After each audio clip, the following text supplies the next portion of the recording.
¿Qué tal amigos, seguidores de mi canal de YouTube, Urbano Torres Martínez? En esta ocasión tenemos una entrevista, tenemos una plática con el pasante de maestría, el psicólogo Gustavo Francisco Villalón Rucova. ¿Qué tal, ¿Qué dice, Gustavo? ¿Cómo amigo? estás? Bien, muy bien. Aquí contento de estar con usted. Uno de los problemas por los cuales, pues a mí me gustaría abordar este tema, es que uno de los problemas de salud mental que se da en nuestros días, en nuestra sociedad, es el de la depresión y el estrés. ¿Cómo nos podrías definir esa situación? Bueno, en lo que he investigado, aquí aclaro que depende también de la perspectiva teórica de quien hable, de cada psicólogo. En mi caso voy a hablar desde la perspectiva teórica del modelo cognitivo-conductual, que es un modelo científico en psicología. Yo podría decir, con lo que investigué, que pareciera ser que la depresión es un trastorno compuesto, ya que derivado del estrés, ahorita vamos a hablar de qué teoría estoy hablando específicamente, pero derivado del estrés parece que se desarrolla la depresión y no como solemos pensar que la depresión aparece esporádicamente, espontáneamente, por sí sola, sino que más bien depende de otro trastorno como lo es el estrés. Me gustaría que nos hablaras un poquito de ti, en dónde estudiaste, cuál es tu formación actual y cuál es tu área de psicología y en dónde te desenvuelves profesionalmente. Sí, bueno, yo me desenvuelvo profesionalmente aquí mismo en Río Verde. Sin embargo, yo estudié fuera. Yo soy de aquí de Río Verde, pero yo estudié en Monterrey, en la Universidad Autónoma de Nuevo León, en la Facultad de Psicología, y son 5 años. La mitad de la carrera la pasé estudiando una rama de la psicología que se llama cognitivo-conductual, que es una rama, como mencioné, es una rama científica. Se le llama una acentuación, porque realmente no es una especialidad. Salimos como psicólogos generales, pero salimos ya con una acentuación en una rama que estudiamos la mayor parte de la carrera. Fuera de eso, ya en mi posgrado, que es el que actualmente estoy cursando, estoy estudiando la maestría en terapia breve sistémica e hipnosis clínica. Por lo tanto por cognitivo-conductual como por hipnosis y sistémica, mi enfoque es clínico para dar terapia, ¿sí? Entonces, actualmente yo doy clases de psicología y tengo consultorio particular. Y algo extra, pues bueno, también doy clases de música, que ese es otro tema, ¿verdad? Bueno, y aprovechando el golazo, ¿dónde tienes tu consultorio? ¿A dónde se podría dirigir alguna persona que esté interesada en alguna consulta contigo?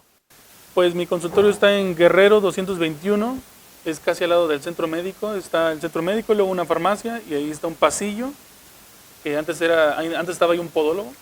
Ahorita ese pasillo, pues ahí están varios consultorios, ¿sí? También me encuentran en Facebook, así como psicólogo Gustavo Villalón Rucova. Y bueno, pues mi número pues es el 811-800-4816. Empieza con 811, la de Monterrey todavía. Oye, y uno de los problemas, como te decía al principio, que estamos viviendo actualmente, pues es el estrés y pues también otro de los factores que yo veo que a veces ha incidido incluso hasta en el suicidio es la depresión. ¿Tiene alguna relación el estrés y la depresión? Sí, claro. En la psicología cognitiva, el otro día estaba investigando sobre el tema y me encontré con dos fenómenos interesantes, que uno es el fenómeno de sensibilización y otro es el fenómeno llamado kindling. Bueno, ahí no recuerdo exactamente cómo se pronuncia, pero nos dice, por ejemplo, el estrés. Algo nos estresa y usualmente, si nos va bien, pues lo afrontamos, le hacemos frente, lo intentamos resolver, ¿sí? Pero cuando no nos va tan bien, pues lo evadimos, le sacamos vuelta al estrés. Y este último caso es el que va a afectar, porque sucede que para desarrollar depresión, según estas investigaciones cognitivas del fenómeno Kindling, nos dice que para desarrollar depresión necesitamos haber pasado por 3 episodios de estrés, ¿sí? Entonces, ahí pues hay que echarle cálculos. Si ya pasamos por 3, 4, 10 episodios de estrés, ya completaríamos un episodio, 2, 3 de depresión. Que bueno, hay que aclarar que el estrés tiene que ser significativo. O sea, hay un estrés académico, familiar, que es transitorio, pero el estrés significativo sería ya cuando pasamos más de 10 minutos continuos pensando en eso que nos estresa. Y bueno, pues ya más que obvio, cuando estamos todo un día pensando en eso que nos estresa, o sea, estresándonos, ¿verdad? Ahí ya se considera estrés significativo, y 3 episodios significativos de estrés ya alcanzarían un episodio de depresión. Y hablando acerca del estrés, ¿cómo nos podrías decir la manera de afrontarlo? Bueno, pues hay diferentes estrategias o habilidades a considerar.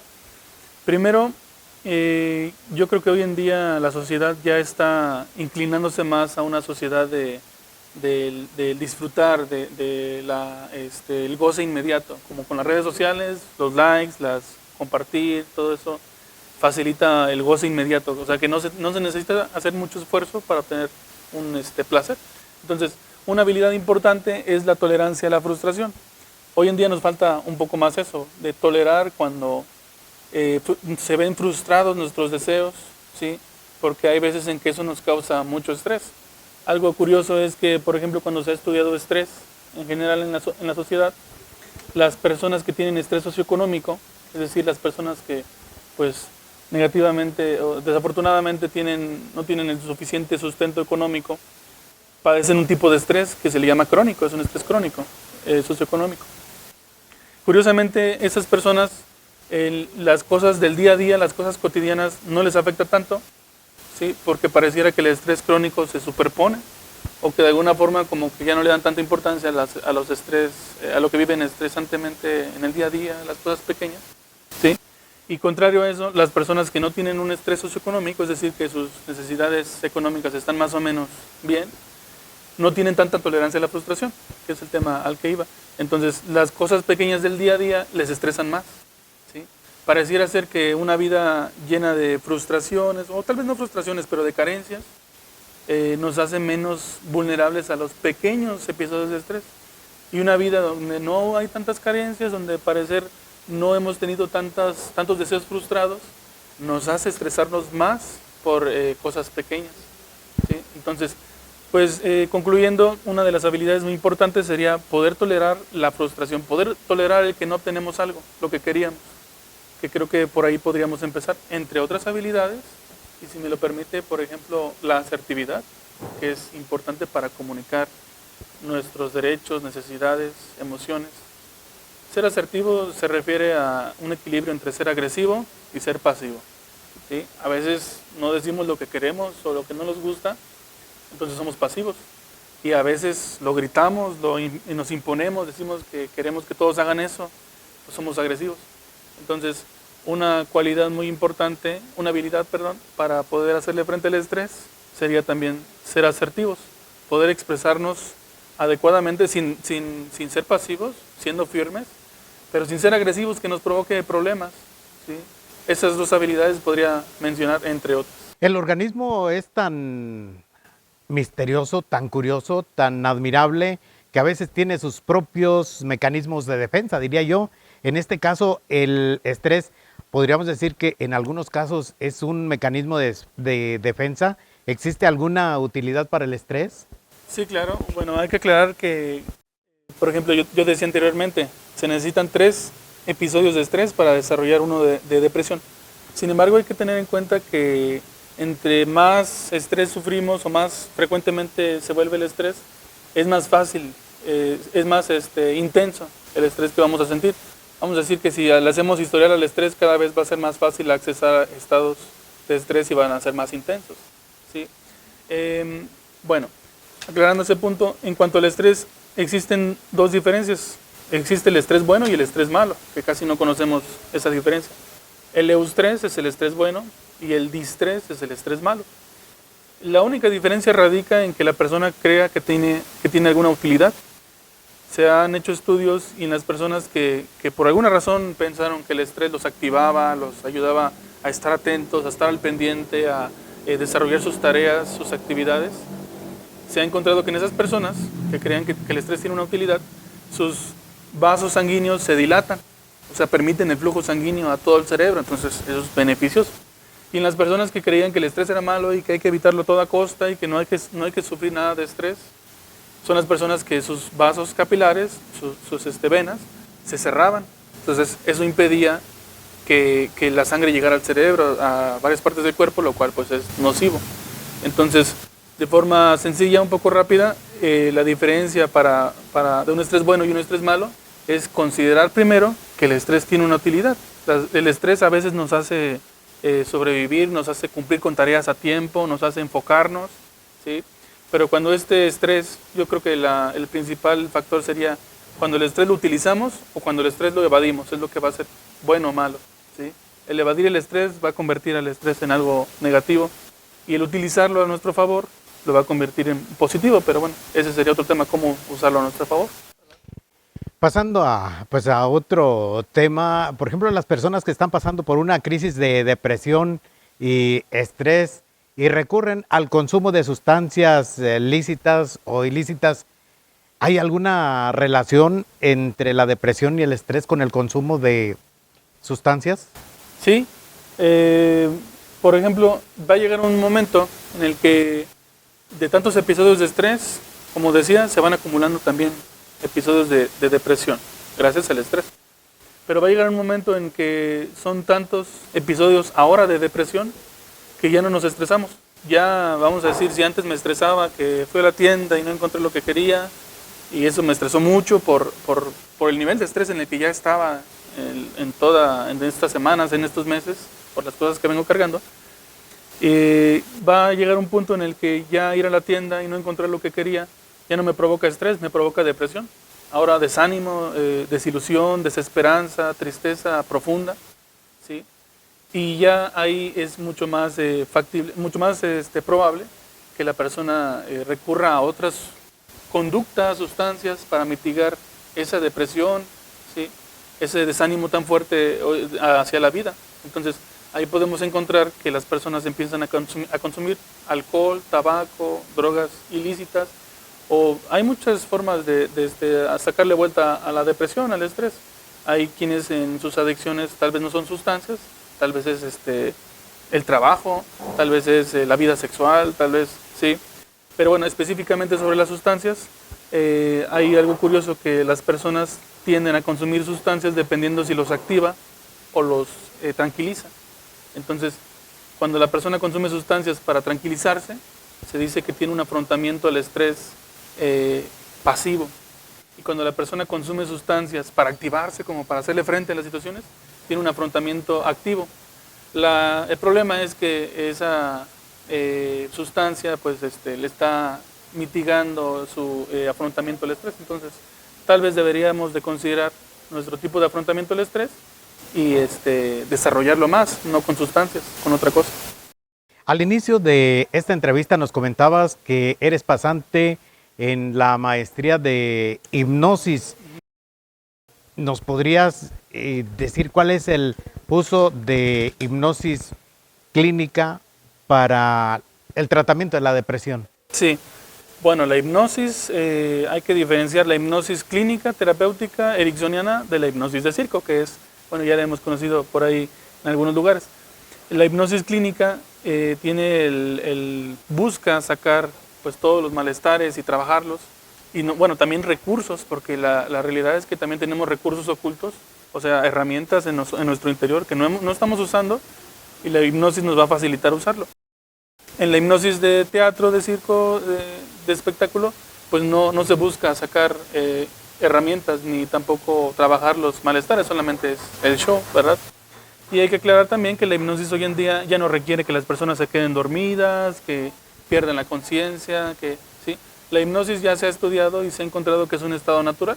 Cuando nosotros estamos en una clase aburrida, en un viaje, nos distraemos y pensamos en otra cosa, y como que en otra cosa más agradable, más interesante, eso es un estado de hipnosis. Ese estado en el que nos fuimos a otro lado, más agradable, para sentirnos diferente, es un estado hipnótico. En el caso de la depresión, sería esa la finalidad que mencionaba, sacar recursos del paciente mediante esos estados en los que naturalmente se dan, ¿sí? Pero que no los aprovechamos. Todo el día tenemos estados hipnóticos que podríamos utilizar a nuestro favor para utilizar recursos, para anclar estados emocionales positivos, ¿sí? Y darnos más seguridad, y darnos más confianza, y darnos más capacidad de hablar, etc. Entonces, sencillamente la finalidad de la hipnosis sería rescatar recursos que le ayuden al sujeto a hacerle frente a la depresión. Y si una persona quisiera superar la depresión, pero sin recurrir a la psicología, ¿hay alguna otra alternativa a la que podría recurrir? Sí, bueno, en mi perspectiva no todo es terapia psicológica, o sea, no todo... Se puede obtener salud mental, se puede regenerar la salud mental y no necesariamente tiene que ser a través de la terapia psicológica. Claro que es una buena, de las mejores herramientas, pero creo que hay personas que pues se le han hecho frente a su depresión de otra forma, ¿verdad? Qué tan mejor, qué tan peor, no lo sé, pero creo yo que hay otras herramientas. Por ejemplo, el hacer ejercicio, independientemente si se vaya o no a terapia, es necesario estar haciendo ejercicio, algún tipo de ejercicio, ¿sí? Porque eso activa todo el organismo y le facilita liberar todas las toxinas y todos los estresores, ¿sí? Entonces, por un lado, el hacer ejercicio. Por otro lado, las actividades que son llamativas para la persona, socializar, principalmente no evitar socializar, ¿sí? Porque en la depresión se da un aislamiento.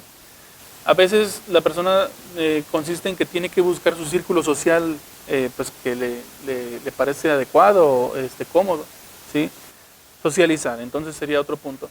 Y en dado caso, algo alterno a la terapia, pero que va por el mismo rumbo, es el uso de medicamentos, ¿sí? Los medicamentos hoy en día, fuera de lo que se cree que son adictivos, que causan daño, hoy en día son muy beneficiosos para tratar la depresión y de hecho no es muy difícil que se cause una adicción por medicamentos. Hoy en día creo que hay muchos prejuicios sobre los medicamentos que se podrían hablar, ¿sí? Entre otras cosas que podría mencionar para la depresión, pues son las que ahorita me vienen más o menos a la mente. La verdad, a lo mejor no estamos muy familiarizados con fármacos o medicamentos, pero no sé si nos pudieras hablar algo acerca de los medicamentos para tratar la depresión y si requieren receta médica. Sí, lo ideal siempre es que los medicamentos que vayamos a tomar vengan recetados por un psiquiatra, un profesional de la salud. En este caso, los psicólogos no podemos recetar medicamentos. Debe ser un psiquiatra preferentemente. Yo creo que, pues sí, más que psicólogo, más que médico general, un psiquiatra que tenga esa pues acentuación, ese posgrado, ¿verdad? Entonces sí, requieren receta médica, más que nada para el control, para qué tanta dosis debe tomar, cuánto menos, cuánto más, ¿sí? Algunos medicamentos que son conocidos para la depresión, por ejemplo, es la fluoxetina, ¿sí? El citalopram, entre otros, el más conocido es la fluoxetina, ¿sí? De forma un poquito breve, los medicamentos no tienen la función de crear como que felicidad, en este caso de la depresión.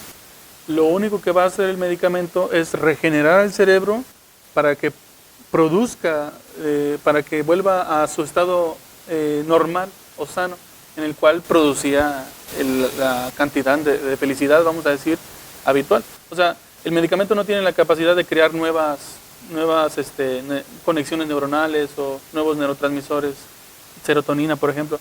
No tienen la capacidad de crear felicidad en nuestro cerebro. El medicamento lo único que va a hacer es que regenera todo el funcionamiento cerebral para que otra vez alcance su estado óptimo, ¿sí? Entonces vamos a decir que nada más le va a dar cuerda al cerebro para que llegue otra vez a su estado óptimo. Bueno, pues estamos llegando ya casi al final de esta entrevista y para las personas que nos están viendo ahí en el seno del hogar, a mí me gustaría que nos dijeras qué actividades o recomendaciones nos podrías dar para que en el hogar pudiéramos prevenir la depresión.